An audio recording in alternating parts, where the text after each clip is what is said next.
Hello friends, I figured out green screen. I figured out how to make Claude write me a list of questions that are aligned with the things I want to talk about on the internet.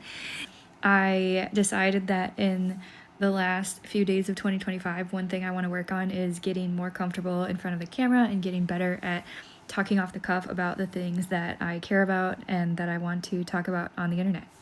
I'm going to answer as many of these questions as I can in 3 minutes, and we'll see how far I get. Number 1, what's something you collect or are obsessed with? This one is jewelry. I collect jewelry. I'm obsessed with jewelry. It has a couple reasons. One of them is because I used to be allergic to jewelry when I was younger. Now I found jewelry I can wear, which is great.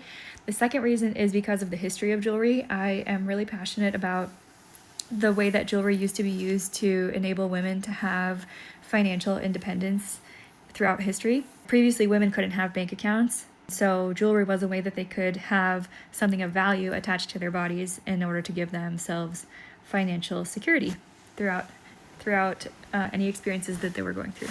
System thinking. What's a moment when seeing the bigger picture actually made you feel more overwhelmed, not less?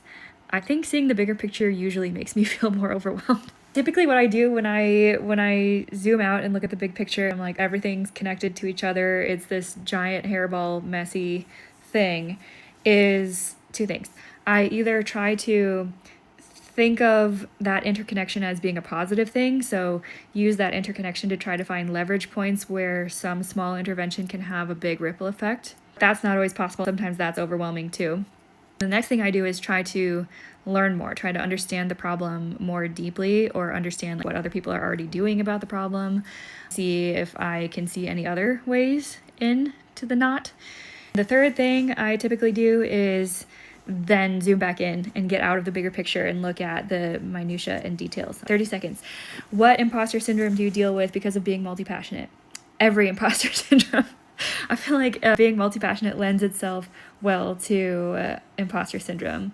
I've just had many experiences with that people tend to want experts in one specific domain. They tend to assume when you have multiple passions that you're not an expert, which is obviously not true. Last one, when was the last time you cried about climate change? There's been many times this year. We lost Jane Goodall. That was a big time I cried. We lost Joanna Macy. I cried when she died. I cried during the wildfires in LA. I cried during the floods in Appalachia. I have cried during other natural disasters. There's too many to list. I think that's all I have time for.